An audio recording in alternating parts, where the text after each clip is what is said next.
Opa, tudo bem? Sejam bem-vindos a mais um vídeo do canal Paideia. Hoje para a gente conhecer um pouquinho da história de uma guerra que tem uma importância bastante significativa na história humana. Vamos falar hoje um pouco sobre a Guerra do Peloponeso, a guerra que colocou as cidades gregas, as polis gregas, em conflito umas contra as outras e provocando como um dos seus principais efeitos o declínio dessas cidades e o desaparecimento das cidades gregas. Então, fica comigo aqui no vídeo, deixa sua curtida, segue o canal e vamos lá. Para a gente entender como que a Guerra do Peloponeso começa e ocorre, a gente precisa voltar um pouquinho e contextualizar.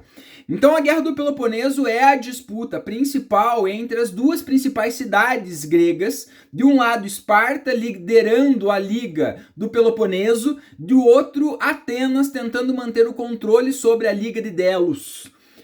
Que vão entrar em conflito aí a partir basicamente do ano de 431 a.C. Mas para a gente entender por que essas duas ligas se formam e entram em conflito, a gente precisa voltar um pouquinho no tempo.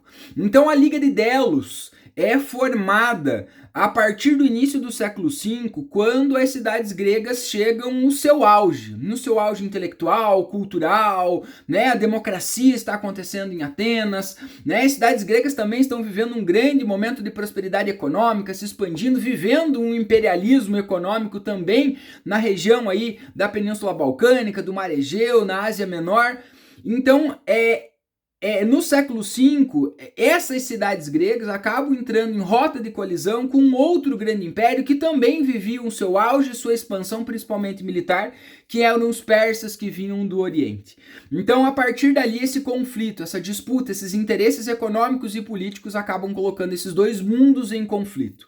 Os gregos, como não viviam uma unidade política, eles vão usar como estratégia para se defender e enfrentar os persas a formação de uma grande liga entre as cidades, onde as cidades gregas vão se comprometer a fornecer recursos econômicos, militares, para então formar um grande exército para enfrentar os persas.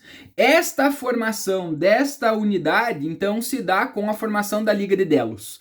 Como Atenas era uma das cidades mais importantes, mais influentes, Atenas acaba controlando a Liga de Delos. Então era ela que administrava os recursos. As cidades menores passavam esses recursos para Atenas e Atenas controlava. As guerras médicas vão discorrer e os gregos vão sair vitoriosos dessas guerras. Mas quando acaba a guerra, Atenas então impõe a continuidade da Liga de Delos, inclusive impedindo que outras cidades acabassem saindo, né? Ou se desvinculassem da Liga de Delos e obrigando essas cidades a continuar a contribuir com os recursos, com soldados para a continuidade da Liga.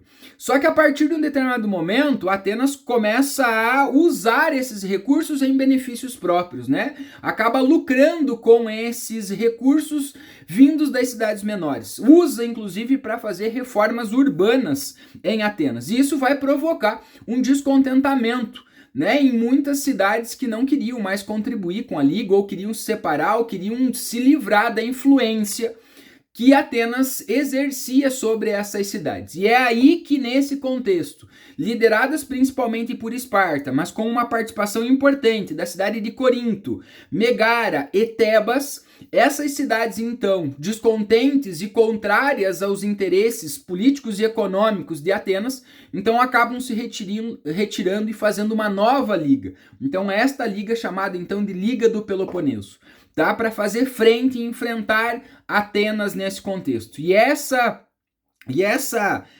esse descontentamento acaba fazendo com que a rivalidade entre Esparta e Atenas acabe se acentuando significativamente e provocando um conflito.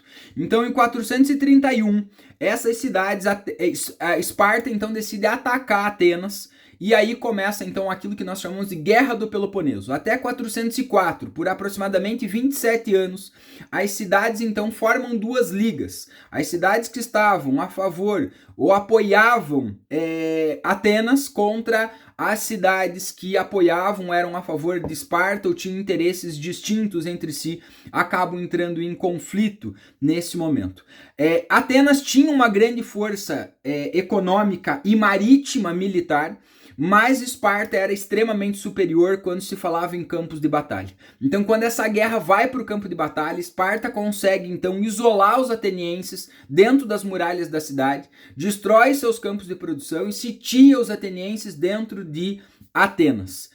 Possivelmente a proliferação de uma epidemia de tifo acabou dizimando boa parte da população ateniense, o que faz com que os atenienses acabem então se rendendo à guerra, e Esparta sai vitoriosa dessa guerra, criando uma nova política imposta às cidades, muito mais violenta e muito mais ostensiva, né, no sentido de cobrança e controle sobre as cidades gregas. Isso também vai provocar uma série de descontentamentos, porque a ideia das cidades era se livrar justamente dessa influência exercida de Atenas sobre elas, e a política exercida e aplicada a partir do momento da vitória de Esparta é muito mais restritiva às cidades gregas. Isso acaba provocando novos descontentamentos e novos conflitos. Em 371, a cidade de Tebas então entra em conflito com Esparta. Enfraquecida, Tebas consegue derrotar Esparta e se tornar a cidade hegemônica das polis gregas, né? Esse domínio vai acabar sendo muito curto, aproximadamente aí de 3 décadas, né? Cerca de 30 anos. E a partir de 338, então, as cidades gregas acabam sendo dominadas, invadidas e controladas pelos macedônicos, que vinham do norte já com uma grande força aí, né, liderados por Felipe II e depois por seu filho Alexandre o Grande, né, o famoso Alexandre, que acabam dominando.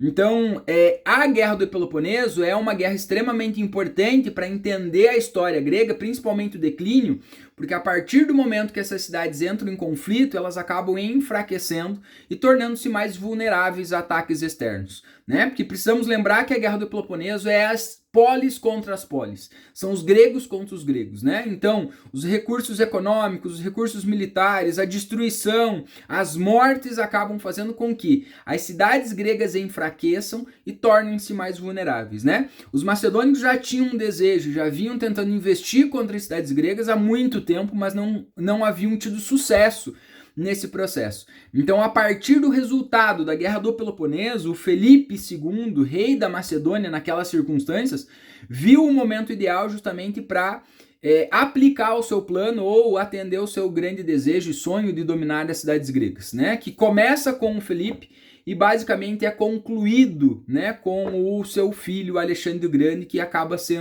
tornando-se o grande governante de toda aquela região da Península Balcânica, ou a Península Balcânica passa a integrar o grande império que o Alexandre vai formar a partir, né, do século IV a.C., do século III a.C. Ok? Gostou do vídeo? Deixa sua curtida e segue o canal.